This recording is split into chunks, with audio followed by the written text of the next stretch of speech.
Thanks for joining me. This video is giving you information a little bit about how I became Veronica. I wrote a book back at the beginning of 2016. I started it, it was going to be a story, it was going to be a fiction book, but it ended up being more of an autobiography. Right during the time when I was beginning to write it, I had seen a tarot card reader, one I go to frequently still, and I did a reading, what she called a blockbuster reading. And in that reading, it just basically showed that one of my biggest blocks was not necessarily my ex-husband, but how I was giving myself a hard time for not leaving sooner, and how I was beating myself up, which was very true. And one of her suggestions to deal with that was to look in as a friend would. So to look at myself as if I were my own friend. And when she said that, my book changed as well. It was the greatest piece of advice anyone could ever give me. I'll tell you that. We are all too hard on ourselves. I'll just say that we are. And we are a lot easier on our friends. And we give our friends good advice. But when we lash out on ourselves, we're too hard. You know, we always think we should have done more or better or been stronger or whatever the case may be. So my book started turning into written in third person, and I did that because of that whole perspective. I wanted to look at what I was writing as not as if it were me, but if it was someone else, and I'm telling the story as I wanted to portray it. Sometimes when we close off some things too, when we're writing about ourselves, we're not necessarily open about everything. And then keeping that perspective as if a friend were seeing what I was doing. So that's how come the book is written that way.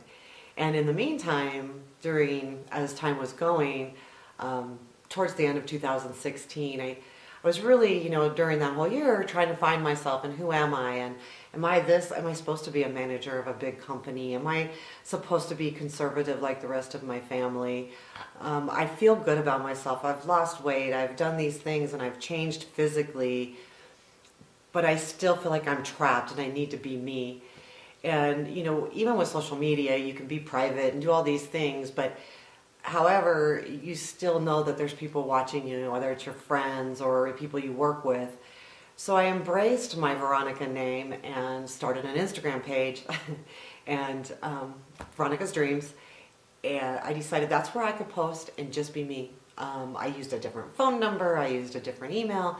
It was harder to find me. Not that you couldn't, but it wasn't like out there. So I thought, this is where I'm going to post. I'm going to be me. I'm not going to pretend anything else. I'm not going to worry about, the workplace or the family. I'm just have a place to be me. And I will tell you that is one of the best things I ever did, because to really learn who you are is to be allowed to be yourself. And I'm really bad about that. I allow my family and the people around me to dictate what is good for me instead of allowing me to dictate what's good for me. I'm, an intelligent woman. I'm smart. I am pretty. I am, why am I allowing other people to run my life? So this was a very good test for me. It was almost like, just like that. It's a test. It was, okay, I'm going to go out there and I'm just going to be me. And how is that going to be perceived? In some cases, I probably did some things I shouldn't have done. I am not shy on my page whatsoever. But at the same time, I will not take it back. I am learning as I grow through that.